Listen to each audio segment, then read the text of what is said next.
Whew, okay, everybody. Moses wants us to be our own taskmaster, right? But let us not let the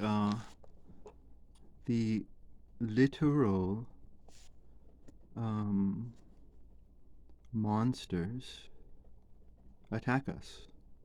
Okay. Um, like think about it like this. Like, let's say you know how to build robots, and your friend knows how to build houses, and so your friend's gonna build a house for you. You're gonna build a robot for him. But let's say you want your house done fast, so you build the robot, but you're also going to go work on your house. And so, or you already have a robot built for him. And so you're going to do the tasks of the taskmaster, right? If you get into a project with other men, right, then at times the taskmaster may be telling you what to do. I mean, this is more like an attitude, to be free. Again, Moses' God are of freedom, right? And so this craftsman society that Moses argues for cannot be seen through the lens of our day, right? Because, I mean, in our day, we can think about it like, um, when we come out of an educational system, we don't know how to make shit.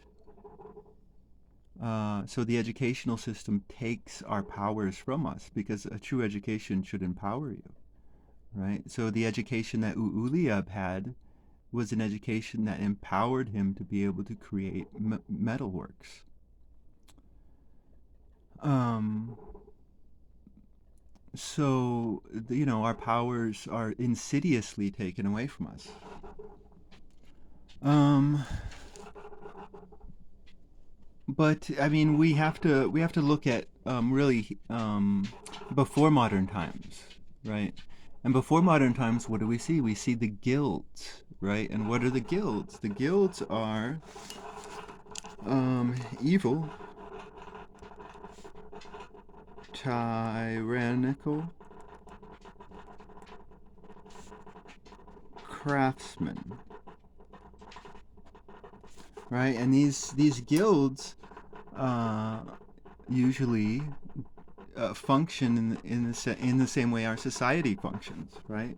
It's to keep production in the hands of the elites, and to turn all of you into a bunch of taskies, right? So, anybody who comes up to you and says that our forefathers in yesteryear lived, uh, glorious and free. No, it's always been suck. Okay, um, always, always been suck. Okay, it's just different forms of suck, but the same thing, right? The same thing. So this craftsman society that uh, Moses argues for has to be hidden, right? Because there's really no form of government or nor no government out there that is going to like this unless they are a government of freedom. Um,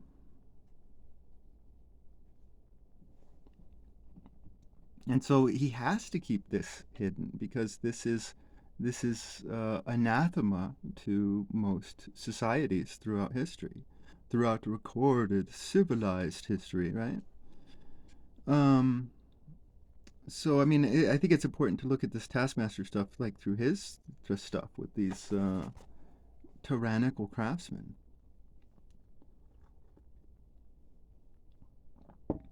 Um, but I mean, something strange happens, does it not? Oh my goodness! Because again, we have to not respect persons, right? And the problem is people come in to Moses and they love him. It's like Moses, Moses, Moses, holy, holy, holy, Moses, Moses, Moses, holy, holy, holy. And because we take the text so seriously, right? And Moses, as I will say, or yeah, yeah, no, that's the water stuff. Moses, as I will say, is a man of light heart. Like, think about that conversation between God and Moses. This is really lighthearted, right? And people don't because it's all, oh, but it's serious. It's all so serious, right? But I mean, what happens after Moses, takes control of the Jews and brings them into the desert?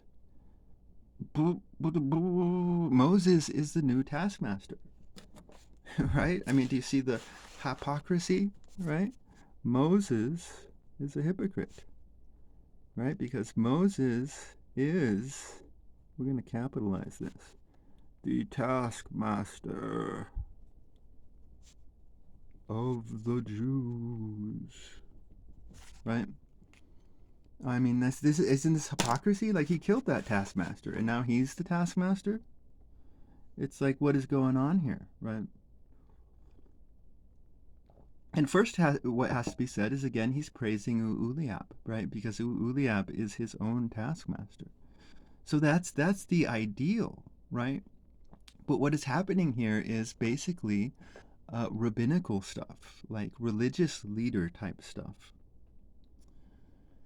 And you have to look, because Moses tells you to know human behavior, right? And what is the human behavior of the Jews of Egypt, right? They're effeminate, they're stupid, they are throwing their babies in the, or they're drowning them to appease the river gods. Oh my God, that's superstitious, right? He's dealing. I mean, what is this whole taskmaster society?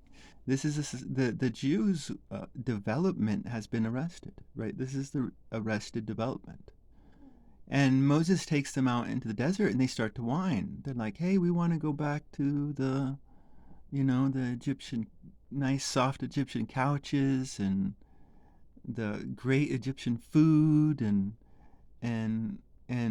I mean, yeah, we'll have to throw our babies in the river, but let's go back to Egypt. I mean, we're here in the desert. Like, what is there to do other than like be with other people? Like, ew, ew, right? So, I mean, he's dealing with a bunch of children, and the role of the rabbi is to lift them up. Moses wants to lift them up. And so, what does he do? What are the tasks that he's having them make buildings for the Lord, right? He's having them make jewelry for the Lord, right? He's having them make clothing for the Lord.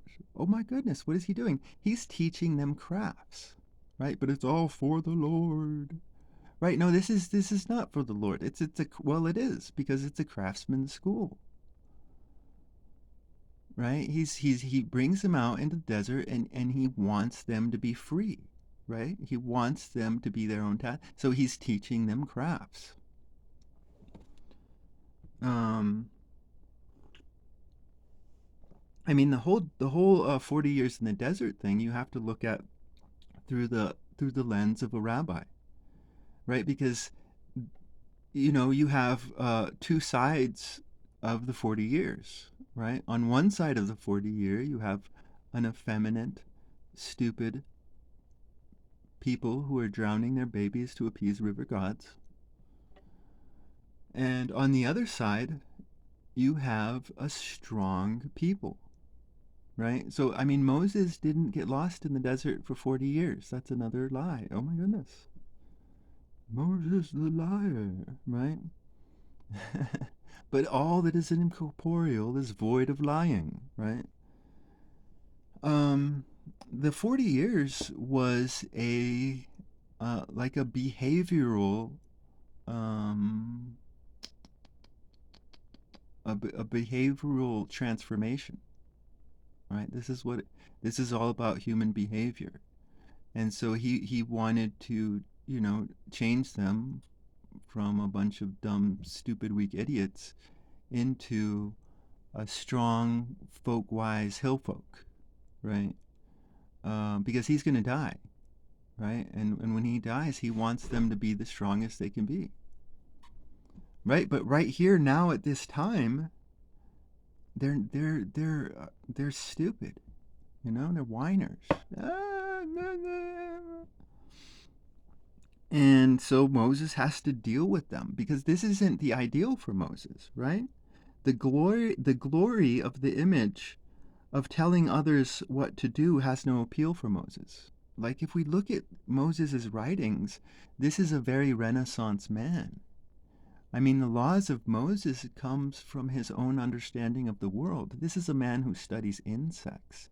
He studies sea life. He studies animals and animal behavior. He studies human behavior. He studies, oh my goodness, he studies gems and rocks and metalwork. I mean, this is a Renaissance man. He would rather be, um, studying butterflies in his tent than dealing with the problems of a bunch of idiots. What is the glory of a bunch of idiots praising you? Like that's, I mean, that goes back to this, where is the real glory? Moses wants this glory, right? The glory of the simple and the plain. Ba-dum, ba-dum, ba-dum. Right, so Moses is this is the role of this is what Abraham was doing. Abraham was purifying his household, right? And so and he would bring men in and train them, build them up. Um and again, that's Abraham is Moses' model. Um so I think we're done with work. Before we get on to the juicy story, um, we have to point out that Moses and Aaron lied to the Pharaoh, right? Because because well, God tells Moses what? Hey, get my people gone, right? Get them gone. And what does Aaron, because Aaron's doing the talking, what does Aaron tell the Pharaoh?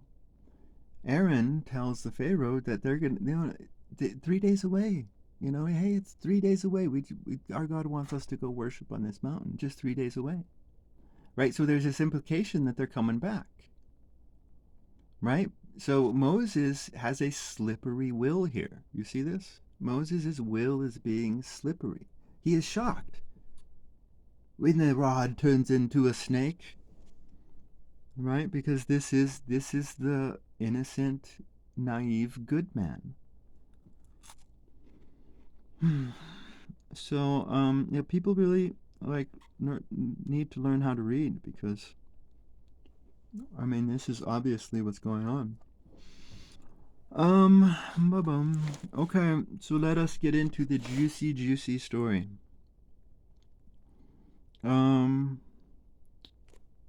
I didn't even look up what the plagues were. It doesn't matter. Okay, so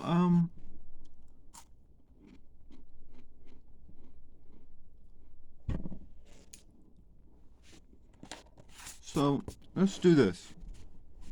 Right. We have Aaron and Moses. Then we have the Jewish people. Next we have the Pharaoh.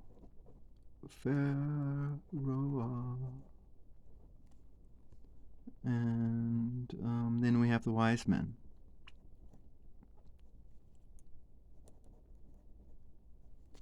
Right now, oh my goodness, what are we going to do from here? Because this is incomplete, right? And we're going to put the women of the palace.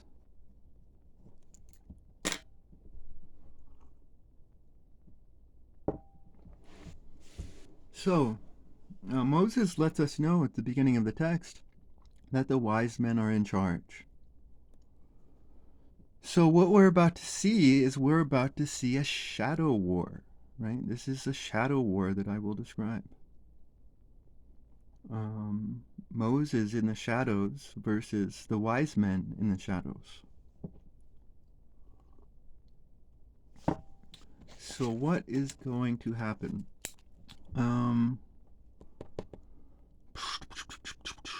So the wise men, they are going to tell the Pharaoh to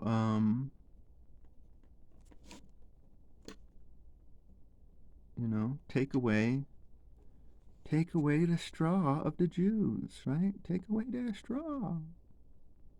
Take away their straw, right? So that's what happens, right? The wise men start to put pressure, right? They're putting pressure on the Jewish people. And this in turn is going to put pressure on Aaron, right? Which in turn is going to put pressure on Moses.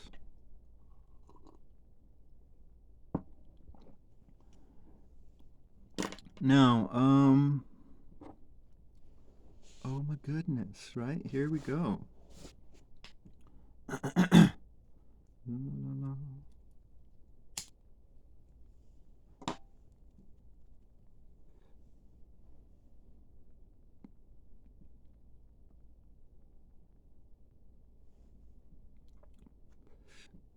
Now, the following works whether you believe in the magical fantasy version of the Bible or whether you're more intelligent.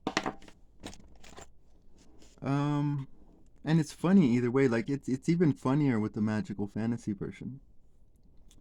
But oh my goodness, what's happening, right? What's happening? Water turns into blood, right? Water turns into blood.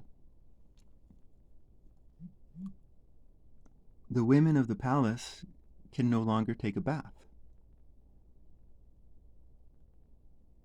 Right? The women of the palace can no longer take a bath.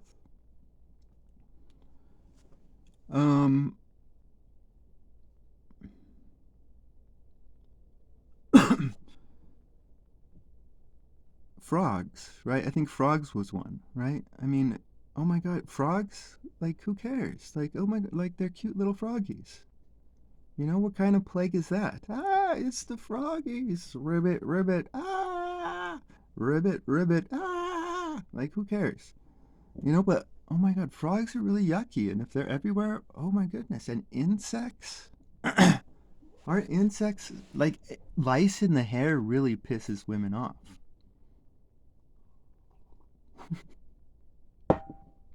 So, I mean, think about all these plagues. Like, I mean, and if you believe in the magical fantasy version, then that's even funnier. Because Moses and or God, right? We'll put this in right over here. And or God. Right, Moses and or God is putting pressure on the women of the palace. And the women of the palace, right, again, because everybody's being told that, hey, they just want to go worship 3 days away. So the women are going to go up to the Pharaoh and say, hey, bitch, just let them go worship. It's 3 days away. Frogs. There are frogs everywhere. Okay? Oh my God. They're 3 days away. Let them go worship. Stop being a stubborn ass. Right? And this in turn is going to put pressure on the wise men. Right? So this is a pressure game. Right? This is a pressure battle.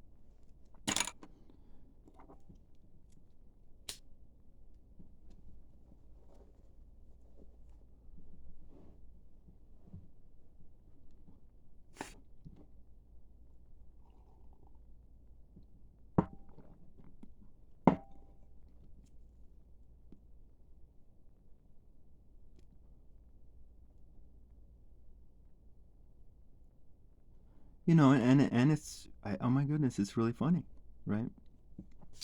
It is really funny, I think. Do do do do do do. Now here's some more comedy, right? And this is some oh my goodness, listen to this. So this is the last plague, right? This is the killing of the firstborn.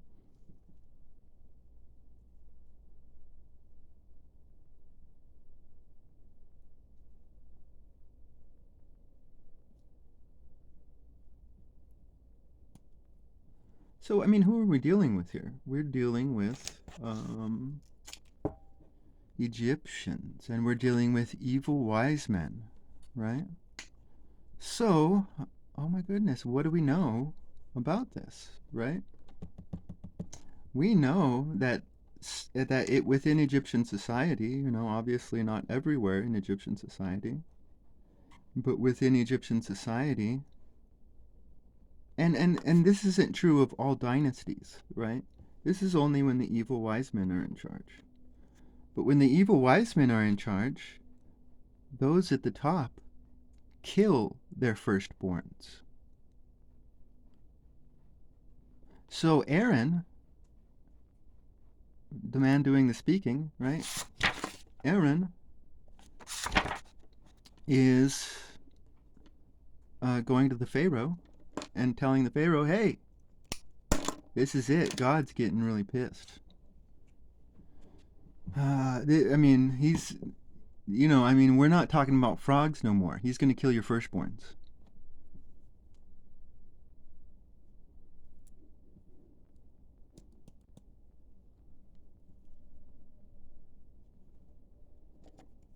So Aaron says this to the Pharaoh, and the Pharaoh, the wise men, and the women of the palace, the people at the top, are gonna think in their hearts, ha ha ha. This guy doesn't know that our firstborn's are already dead. Ha ha ha. Right? Because this is all secretive stuff. And what happens? Right? Their quote unquote firstborn sons die.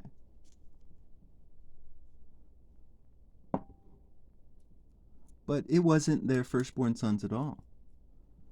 Right? It was their secondborn sons that died. Right? And so Moses and God, like again, if you believe in the magical fantasy version, it's even funnier because Moses and our God are playing ignorant. We're like, oh, we didn't know that you killed your firstborns. Oh, I didn't know that. So this is dark comedy right here, right? Moses, the dark comedian.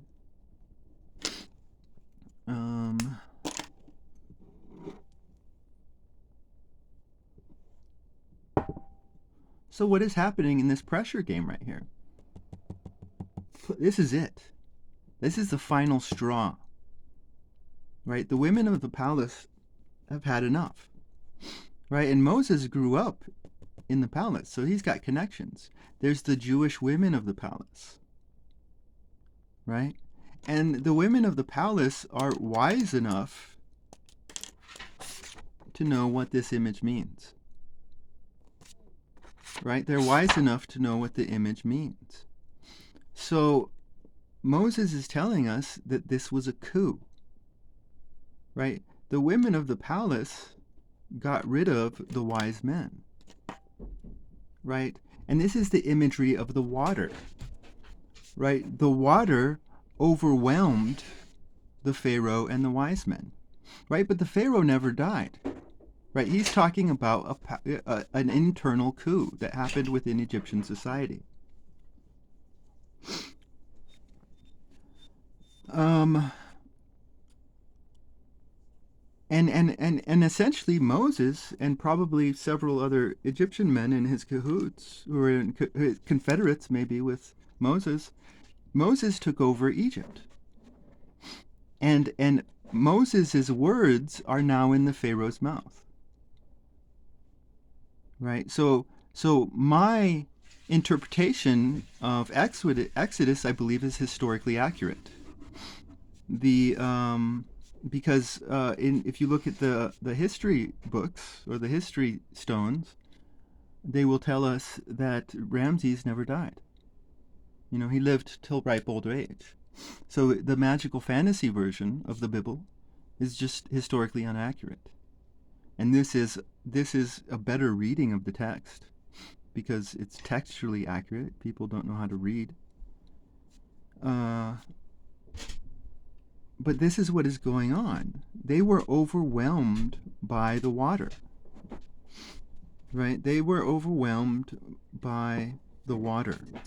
And this gets into the imagery of Moses splitting the sea, right? Because if you look at this pressure game, this pressure is having no effect on Moses, right? This is the image of a badass man or a badass woman, right? I mean, like imagine a woman with a crying child, and that crying child is not getting to the woman. She is blessed. You know, I mean that's very difficult to achieve, to not allow the negative pressures of other to get you down. But this is the image of Moses walking through the Red Sea. He's not letting others get him down, right? He is a man who has rediscovered his innocence, right? He has re-entered the Garden of Eden, and that's what this image of the splitting the Red Sea is all about.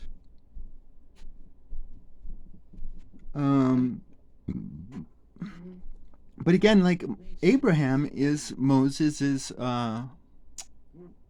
model of a religious leader and wise man. So Moses doesn't destroy Egypt, right? What does he do? He does the same thing that Abraham was doing, right? Moses gets rid of the worst of the worst.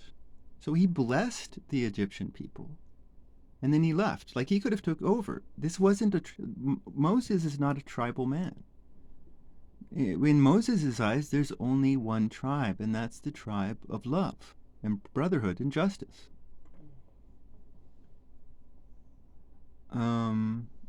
He has no darkness in his soul towards the Egyptian people. He only has love for them. And I mean, he took it over. He could have taken over all of Egypt, right? But instead, his where he's going and where he's coming from is he desires with all his heart to see a strong Jewish people. That's where he's going. And the strong Jewish people are not going to be in Egypt. It's going to be in this 40 years in the desert. Right? So, I mean, think about this image of Moses. I mean, Moses is a conqueror. But this is a different type of conqueror, right? A conqueror of hearts, maybe you could say.